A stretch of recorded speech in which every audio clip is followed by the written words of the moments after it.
70,000 years ago, your species nearly disappeared. Not slowly, not gradually, almost overnight. A supervolcano in what is now Sumatra erupted with a force so violent it ejected enough ash into the atmosphere to block sunlight across the entire planet. Temperatures collapsed. Forests died, food disappeared, and the total population of Homo sapiens may have dropped to as few as 10,000 individuals. The entire human species reduced to a single small town's worth of people. And then the Ice Age tightened its grip further. Glaciers advanced across continents. A third of the Earth's surface disappeared under ice. Temperatures in some regions fell 10 degrees below what they are today. Most large animals would eventually go extinct. The Neanderthals, stronger, cold-adapted, already living in Europe for hundreds of thousands of years, would disappear entirely. And yet, somehow, your ancestors survived. Not just survived,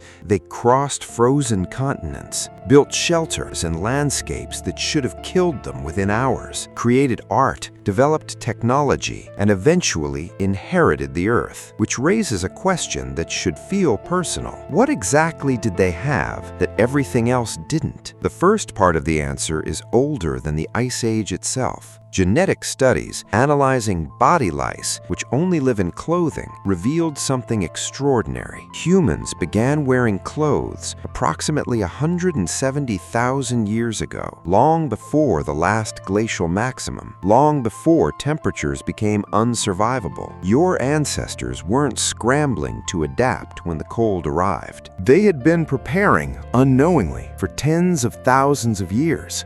Bone needles discovered in Siberian caves dating back 50,000 years confirm what the lice genetics suggested. Ancient humans weren't wrapped in loosely draped animal skins. They were sewing. Fitted, layered, insulated clothing engineered specifically for cold survival. The Ice Age didn't catch humans unprepared. It met a species that had already solved the problem. But clothing alone couldn't explain everything. In 2007, archaeologist Curtis Marion and his team excavating Pinnacle Point on the southern coast of South Africa uncovered something that reframed the entire story of Ice Age survival. In a coastal cave overlooking the Indian Ocean, they found evidence of humans living through the worst of the cold period by exploiting an entirely different food source: shellfish, marine resources. The coastline as a refugium, a protected zone where temperatures remained survivable and food remained abundant, even as the interior of the continent froze and starved. Marion argued that small surviving human populations may have clustered along coastlines like this one, hanging on, waiting, rebuilding. The ocean hadn't abandoned them, and they were intelligent enough to follow it. Inside their shelters, another invention was quietly changing everything: fat-burning oil lamps. Archaeologists have recovered small stone lamps from Ice Age caves across Europe, some dating back 40,000 years. Fat burning, a simple wick, a flame that produced light and heat for hours without requiring an open fire.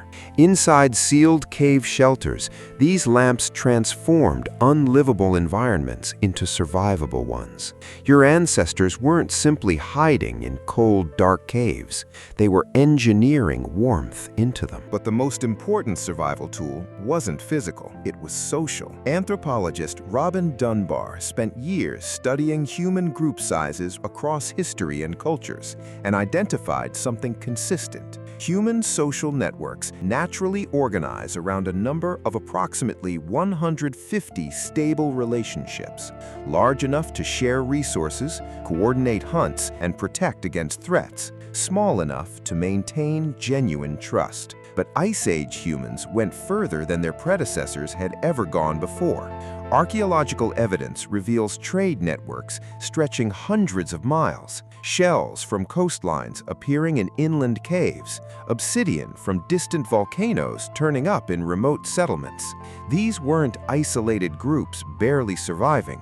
They were connected communities, exchanging resources, knowledge, and technology across vast distances. When one group failed, another could share what it knew. When one region froze, information about survival survivable routes had already traveled ahead. Cooperation wasn't just a social behavior, it was a survival technology. And then there was something harder to explain. Art, deep inside caves across Europe and Asia, in places so difficult to reach they required crawling through narrow passages in complete darkness. Your ancestors painted mammoths, horses, handprints, geometric patterns. The caves of Chauvet in France contain paintings 36,000 years old, so sophisticated they were initially assumed to be forgeries. Why would people living on the edge of extinction spend time and energy making art? Because they weren't just surviving physically, they were surviving mentally. Cave paintings transmitted knowledge across generations: which animals migrate where, which seasons to expect, which landscapes to avoid. Before writing existed, art was memory, and memory was survival. The Neanderthals were stronger, better physically adapted to cold,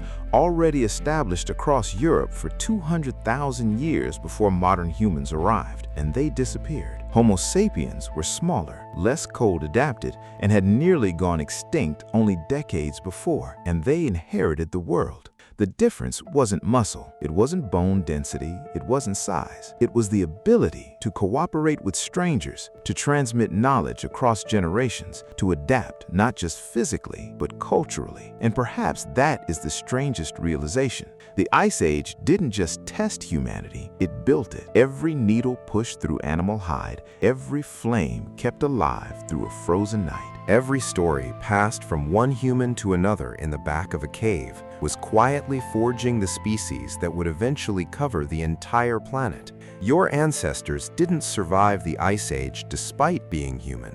They survived it because of everything being human means: the cooperation, the creativity, the refusal to stop transmitting what they knew to whoever came next. And somewhere inside you, that same survival architecture still exists, built not for comfort, but for the coldest, darkest, most impossible nights imaginable. And it never forgot how to endure them. If this made you think differently about what you're capable of, subscribe. There's more where this came from.